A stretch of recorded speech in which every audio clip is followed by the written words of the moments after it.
Alright, so more trouble for ESN and IPOB as Nigerian Army sends 231 tank battalions from northeast to southeast. Right? The security situation in the northeast has continued to get every peace-loving Nigerian perturbed. It seems, many Nigerians are beginning to fret over the activities of unknown gunmen, ESN and IPOB, respectively. These outlaws have continued to cause. Who is this? Who are you calling? What are you calling? Outlaws. Excuse what? Okay, so let me reread that. It says, as it seems, many Nigerians are beginning to fret over the activities of unknown gunmen, ESN and IPOB, respectively. These outlaws have continued to cause havoc in the southeast region on a daily basis. They have continued to attack and burn properties belonging to individuals and the government. Although these groups have continued to cause havoc, the Nigerian army seems to have found a new way of dealing with them now. The tone of this is absolutely very biased. According to reports made by Sahara reporters, the Nigerian army has on Wednesday sent reinforcements from the northeast to help fight agitators in the southeast region. The enforcement team included the dreaded 231 Battalion.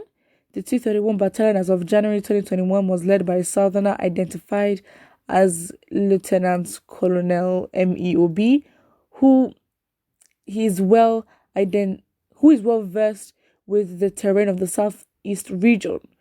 So you really want to go and attack your own people. All right. It is however uncertain whether Colonel Obi will be leading the battalion to the southeast again. Here's an extract from an interview granted to Sahara reporters. Yes, some troops are moving from northeast to southeast as reinforcements. They started moving from Wednesday. Among them are those from the 231 Tank Battalion. They are believed to be more trained in quelling uprisings, a top source confirmed, according to Sahara reporters. This post has so far attracted so much attention as many Nigerians are reacting to it. The majority think that it is a good idea to move from the military, or is a good move from the military. They, however, beg that innocent citizens should be spared and protected. How? Look at who you're talking to.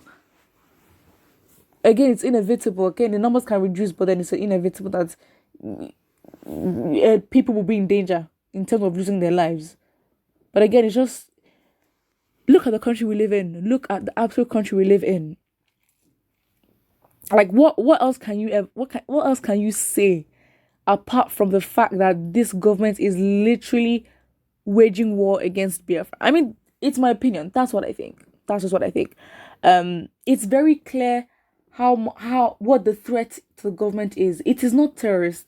It's not banditry. It is Biafrans.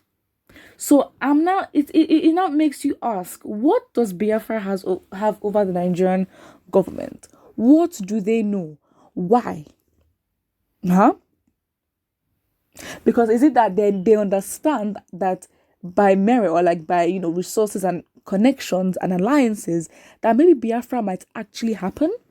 Or is it something to do with our independence and the documents? Because honestly, I even think we need to ask these questions. On what grounds and what basis did we get independence? Because why is it that immediately we got independence, there was literally agitation for Biafra?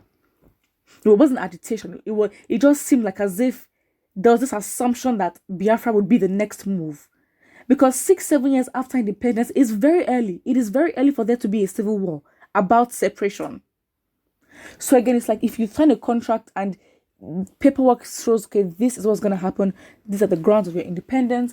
And what will happen after? Fine.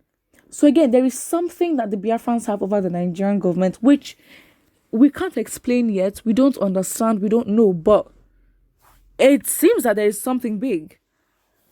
Someone says the unknown government offered the military men an invitation and they have honored it.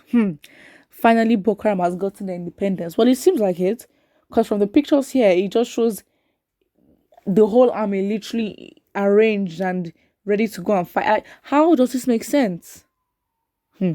Someone says the presidency is using ESN as a way of killing the Igbos, so Igbos be at alert. I mean, that's it. That is it. Yeah. It's very clear to see. At this point, it is very, very clear to see. So again, it's like we understand that this country is very much compromised. We have to start from scratch. At least for the life that has been lost as a result of the existence of this country. Like, it really is. And how we have to fix ourselves. Although yes, you can think, okay, fine, reparations, or the actual orchestrators or the orchestrators of this birth of Nigeria, they are nowhere to be found. Not that they were nowhere to be found, but they've washed their hands and they've left, acting like as if nothing has happened. So again, it just leaves us with the option of fixing things by ourselves, because that's the only option. So again, it's like, this just shows that the Nigerian government is so threatened of Biafrans, ESN, IPOB, whatever you want to call them. Somebody says, Nnamdi Kanu called for army occupation and ignorant ones held him and his criminal ESN. Nobody should complain. It's time to experience military brutality in Igbo land. Unfortunately, the cow that invited them is sleeping and snoring while the youth are exposed to the early grave. Well, this is absolutely false, and that is what it is. That is just what it is. Like, military brutality is the absolute. I mean, again, with events going on like this, the tribalism in some people will just jump out. Like, at least even try to hide it a little bit, but no.